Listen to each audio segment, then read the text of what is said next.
Hi friends, this is dileep murgan and once again welcome to the new TEDMED channel. Friends, ఈ వీడియోలో నేను lens కొనేటప్పుడు ఏమేం చూసుకోవాలి, ఏ టైప్ లెన్స్ కొనాలి అనేది నేను మీకు ఈ వీడియోలో చెప్తాను. అండ్ ఏ లెన్సెస్ అనేవి ఉన్నాయి, ఏ లెన్స్ దేనికి యూజ్ అవుతుంది అనేది మనం ముందు వీడియోస్లో నేను చెప్పుంచాను. సో ఆ వీడియోస్ కానీ మీరు చూడకపోతే ఈ వీడియోను పాజ్ చేసి అక్కడికి వెళ్ళి చూసి ఏ లెన్స్ ఏంటి, మనకి ఏ లెన్స్, మీకు ఏ లెన్స్ సెట్ అవుతుంది మీరు కంపేర్ చేసుకొని అప్పుడు ఈ వీడియో చూసారనుకోండి మీకు ఇంకా క్లారిటీగా మీకు అర్థమవుతుంది. అండ్ మరి ఇంకెందుకు ఆలస్యం, ఈ వీడియోలో ఏ లెన్స్ కొనాలో ఇవన్నీ కూడా చాలా కన్ఫ్యూజన్స్ అనేవి ఉన్నాయి. సో ఆ కన్ఫ్యూజన్స్ అన్ని కూడా దూరం చేసే విధంగా, ఫుల్ స్టాప్ పెట్టే విధంగా ఈరోజు మనం వీడియో చేద్దాం. మరి ఇంకెందుకు ఆలస్యం, let's begin our show.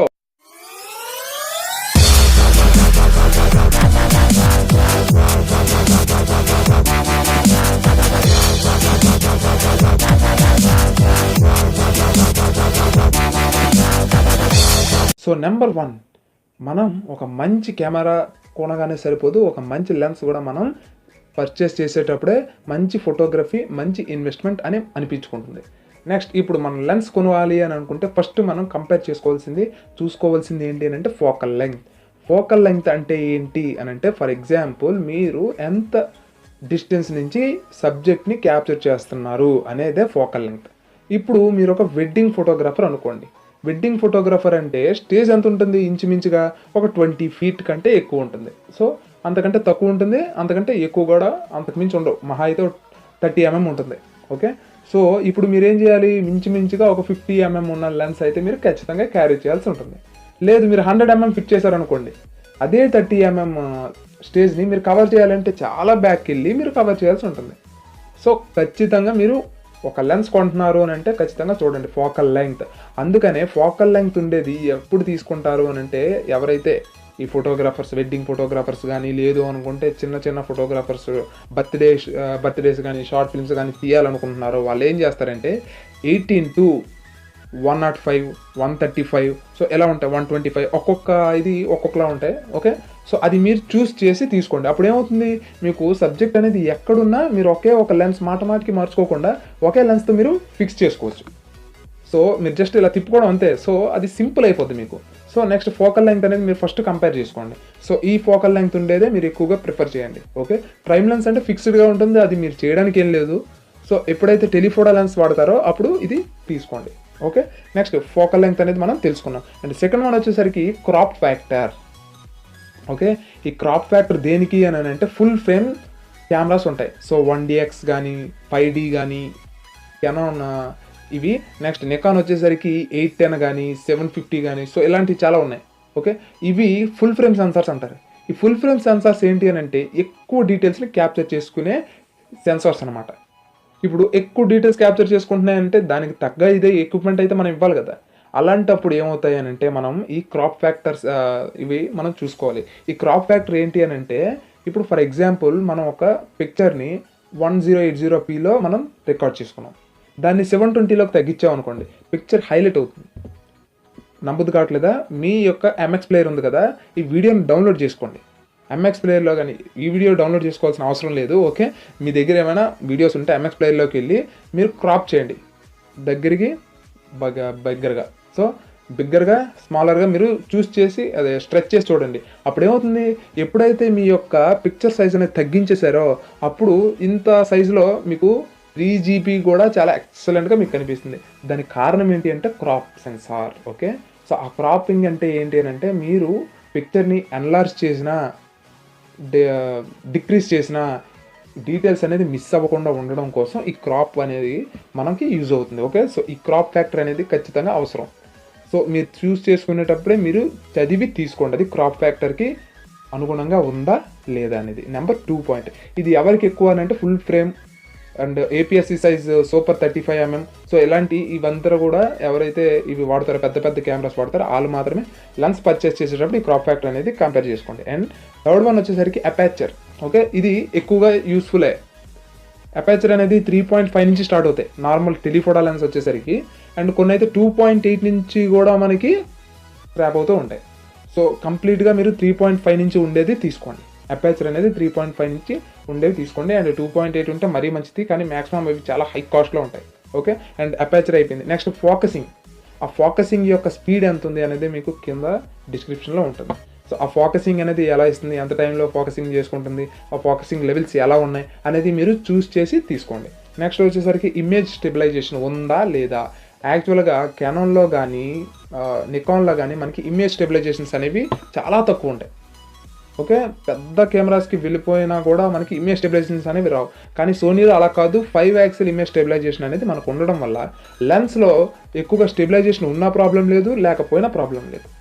So ఎప్పుడైతే ఇమేజ్ స్టెబిలైజేషన్ ఏం చేస్తుందంటే, ఫర్ ఎగ్జాంపుల్ మీకు ఒక సబ్జెక్ట్ ఉంది, మీరు front word forward backward move అవుతున్నారు, సబ్జెక్ట్ కూడా ఫార్వర్డ్ బ్యాక్వర్డ్ మూవ్ అవుతున్నారు. అప్పుడు ఏమవుతుంది, ఖచ్చితంగా ఎంతో కొంత షేక్ అనేది వస్తుంది, షేక్ రిడక్షన్. సో అది రిడక్ట్ చేసుకుంటుంది ఈ ఇమేజ్ స్టెబిలైజేషన్. అయినప్పటికీ కూడా మీకు కొంచెం షేక్ అవుతుంది, కానీ మామూలుగా వచ్చే షేక్కి ఇమేజ్ స్టెబిలైజేషన్ ఆన్ చేస్తే వచ్చే షేక్కి చాలా తేడా ఉంటుంది. ఇప్పుడు ఫర్ ఎగ్జాంపుల్ నేను మూవ్ అయ్యేటప్పుడు ఏమవుతుందంటే ఒక్కసారిగా ఇలా షేక్ అవుతుంది. అది ఎలా అవుతుందంటే ఒక్కసారిగా ఇలా షేక్ అవుతుంది. అదే ఇమేజ్ స్టెబిలైజేషన్ ఆన్ చేసి పెట్టుకున్నారు అనుకోండి, మీకు ఇలా షేక్ అవ్వకుండా జస్ట్ ఇలా షేక్ అవుతుంది. అంటే ఒక వాటర్ అనమాట, ఒక వాటర్లో వేవ్ ఎలా అయితే ఫ్లో అవుతుందో అలా ఫ్లో అవుతుంది. సో అది మీకు కొంచెం రియలిస్టిక్గానే ఉంటుంది తప్పితే అగ్లీగా అయితే మాత్రం ఉండదు. సో ఎప్పుడైతే ఇమేజ్ స్టెబిలైజేషన్ అనేది మనకి ఖచ్చితంగా ఉంటుంది. అదే మీకు ట్రైపాడ్లో ఉండేటప్పుడు ఇమేజ్ స్టెబిలైజేషన్ అనేది ఆఫ్ చేసి పెట్టుకోండి. మీకు ఇమేజ్ స్టెబిలైజేషన్ ఆన్ చేస్తే మీకు బ్యాటరీ కన్జంప్షన్ అనేది జరుగుతుంది, ఎక్కువగా బ్యాటరీ కన్జ్యూమ్ చేస్తూ ఉంటుంది. ఎందుకంటే పిక్చర్ ఎక్కువగా షేక్ అవ్వకపోయినా ఆ సెన్సార్ అనేది ఆన్ అయ్యి ఉంటుంది, మోటార్ అనేది ఆన్ అయ్యి ఉంటుంది, మాటికి కెమెరాకి ఇది సిగ్నల్స్ అనేది పంపిస్తుంటుంది. అప్పుడు ఏమవుతుంది, స్ట్రెస్ అనేది ఎక్కువ పడుతుంది ఆ మోటార్ మీద. సో ఇట్ కన్జ్యూమ్స్ పవర్ అనమాట. సో అది మీరు ఎప్పుడైతే ట్రైపోడ్ మీద కానీ మోనోపోడ్ మీద కానీ, లేదు అనుకుంటే ఒక జిబ్ కెమెరా మీద కానీ, జిప్ క్రేన్ మీద కానీ, లేదు అనుకుంటే స్లైడర్ కానీ ఏదైనా యూస్ చేస్తే మీకు ఇది అవసరం లేదు, ఇమేజ్ స్టెబిలైజేషన్ ఆఫ్ చేసి పెట్టుకోండి. లేదు ఎప్పుడైనా ఫ్రీ హ్యాండ్తో తీసినప్పుడు మాత్రం ఇమేజ్ స్టెబిలైజేషన్ అనేది పెట్టుకోండి. అండ్ నెక్స్ట్ వచ్చేసరికి లెన్స్ ఫిట్ అనమాట. ఓకే, ఈ లెన్స్ అనేది ఫిట్ అవుతుందా లేదా.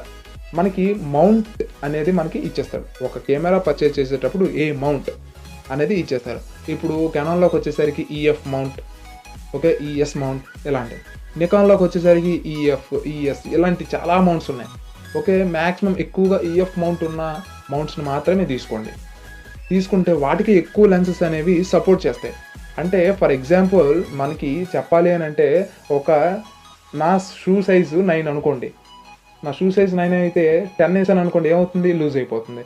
అలాని 8 వేస్తే ఏమవుతుంది, మరీ టైట్ అయిపోతుంది. సో నా షూ సైజ్ 9 అని చెప్పేటప్పుడు ఖచ్చితంగా వాటి చెప్పి తీసుకోవాలి మీరు, లేదు అంటే ఖచ్చితంగా సఫర్ అవుతారు. అడాప్టర్స్ అనేవి వాడచ్చు, అంటే ఇప్పుడు ఫర్ ఎగ్జాంపుల్ సాక్సెస్ వేసో లేకపోతే ముందుకి ఏమైనా చిన్న కవర్స్ లాంటివో పేపర్స్ లాంటివో పెట్టి మీరు అడ్జస్ట్ చేయొచ్చు, కానీ కంఫర్ట్ ఉంటుందా, ఉండదు. సో అలానే కెమెరాకి కూడా అడాప్టర్స్ వాడచ్చు. నికాన్ది కెనాన్కి, కెనాన్ది నికాన్కి, సోనీది అటు ఇటు మార్చొచ్చు, దాంట్లో ప్రాబ్లం ఏం లేదు, అడాప్టర్స్ మనకి దొరుకుతాయి. కానీ మీ అవుట్పుట్లో డిస్టార్షన్ వస్తుంది. నెక్స్ట్ మీ కెమెరా యొక్క మౌంటింగ్ అనేది పాడవుతుంది, జాగ్రత్త. మీరు డిఎస్ఎల్ఆర్ కొన్నారు అని అంటే ఖచ్చితంగా అన్నీ మంచిగా వాడండి, అనవసరంగా డిఎస్ఎల్ఆర్ని పోగొట్టుకోకండి. ఓకే, మీ తప్పు లేకుండా పోతే మనం ఏం చేయలేం, కానీ మనం కోరండి మినిమం కాషన్స్ కూడా మనం తీసుకోకపోతే we are not a best photograph. Next వచ్చేసరికి సైజ్ అండ్ వెయిట్. అదేంటది, సైజు వెయిట్ కూడా మన చేతిలో ఉందా అని అంటే ఖచ్చితంగా మన చేతిలో ఉంది. సో మీరు సైజ్ అండ్ వెయిట్ కూడా చూసుకోండి. ఎందుకు చూసుకోమన్నాను అంటే, మీకోసం వాడు ఖచ్చితంగా స్పెషల్గా అయితే డిజైన్ చేసి ఇవ్వడు, కానీ మీరు హోల్డర్స్ అనేవి వాడాల్సి ఉంటుంది. ఇప్పుడు ఫర్ ఎగ్జాంపుల్ ఒక 600, 400 mm ఈ లెన్సెస్ కూడా కొంతమంది పర్చేస్ చేస్తారు, అండ్ 100 mm, 200 mm లెన్సెస్ అనేవి పర్చేస్ చేస్తుంటారు కదా. వాళ్ళు ఏం చేస్తారంటే, కెమెరా చాలా లైట్ వెయిట్ ఉంటుంది, ఇది చాలా వెయిట్ ఎక్కువ అయిపోయింది అనుకోండి, ఏమవుతుంది, ఆ మౌంట్ అనేది పాడవుతుంది. ఖచ్చితంగా ఆ మౌంట్ మీద వెయిట్ అనేది ఎక్కువ పడుతుంది. అది కరెక్ట్గా దేనికి ఉంది, మౌంట్ ఉంది. సో ఆ మౌంట్ అడాప్టర్ అనేది ఖచ్చితంగా పాడవుతుంది. ఎప్పుడైతే ఇలా పాడైందో మీకే అది మళ్ళీ ట్రబుల్ వస్తుంది. అందుకని మీరు ఏం చేస్తారంటే, ఖచ్చితంగా మీకు హోల్డర్స్ అనేవి దొరుకుతాయి. ఓకే, మీరు కెమెరా ఇలా పట్టుకొని హోల్డర్స్ అనేవి మీకు దొరుకుతూ ఉంటాయి, మీరు అడ్జస్ట్ చేసుకోవచ్చు ఆ తర్వాత. ఓకే, మీకు పట్టుకోవడానికి చాలా ఈజీగా సులువుగా ఉండడం కోసం ఆ హోల్డర్స్ని తయారు చేస్తూ ఉంటారు. సో అందుకే ఎవరైనా సరే తీసుకోవాలనుకునేటప్పుడు వెయిట్ చూసి ఖచ్చితంగా, ఎప్పుడైతే మీకు 200 grams ఎప్పుడైతే 500 grams ఎప్పుడైతే మీకు దాటిపోయిందో ఆ లెన్స్ యొక్క వెయిట్, ఖచ్చితంగా మీరు అప్పుడు హోల్డర్ అనేది మేనేజ్ చేయండి. నెక్స్ట్ వచ్చేసరికి కెమెరా లెన్స్ టైప్ ఏంటి, మీ యొక్క ప్రోడక్ట్ ఏంటి, అంటే మీకు ఏం కావాలి అవుట్పుట్. పోర్ట్రేట్లో ఎక్కువ తీస్తున్నారా ఫొటోస్, వెడ్డింగ్స్లో ఎక్కువ తీస్తున్నారా ఫొటోస్, నెక్స్ట్ మీరు ల్యాండ్స్కేప్స్లో ఎక్కువ ఫోటో తీస్తున్నారా, అవుట్డోర్స్లో తీస్తున్నారా, ఇండోర్లో తీస్తున్నారా, ఓకే, షేడ్లో తీస్తున్నారా, హార్ష్ లైట్లో తీస్తున్నారా, షార్ట్ ఫిల్మ్స్ తీస్తున్నారా, లేదు అనుకుంటే ఒక టైప్ ఆఫ్ మూవీసే తీస్తున్నారా. సో ఒక్కొక్క టైప్ ఆఫ్ రిక్వైర్మెంట్కి ఒక్కొక్కటి మీరు చూస్ చేసుకోవాల్సి ఉంటుంది. ఇప్పుడు ఫర్ ఎగ్జాంపుల్ ఒక్కొక్కటిగా నేను చెప్పేస్తాను. వెడ్డింగ్ అయితే సింపుల్గా టెలిఫోటో లెన్స్ నార్మల్ది తీసేసుకోండి, అంత ఎక్సలెంట్గా ఏం అవసరం లేదు వెడ్డింగ్కి. నెక్స్ట్ షార్ట్ ఫిల్మ్ తీసుకోవాలనుకుంటున్నారు, వాటికి అపేచర్ అనేది ఎక్కువగా అవసరం అవుతుంది. నెక్స్ట్ లైటింగ్ గ్యాదరింగ్ అనేది ఎక్కువగా అవసరం అవుతుంది, కాబట్టి అది కూడా టెలిఫోటో లెన్స్. సింపుల్గా టెలిఫోటో లెన్సెస్ తీసేసుకోండి. ఓకే, అందులో మీకు కావాల్సిన ఆప్షన్స్ కానీ అపేచర్స్ కానీ మీకు కావాల్సిన రిక్వైర్మెంట్స్ బట్టి, అంటే పోర్ట్రేట్ తీస్తే షార్ట్ లెన్స్ వాడండి.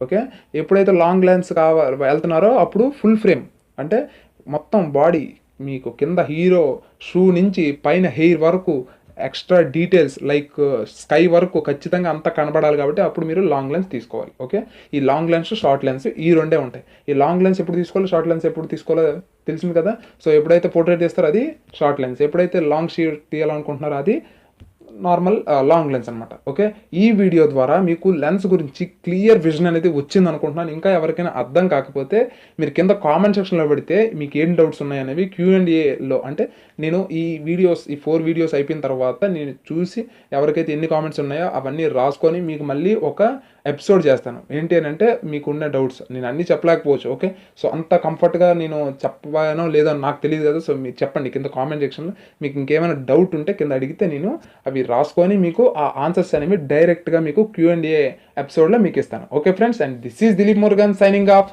బాయ్.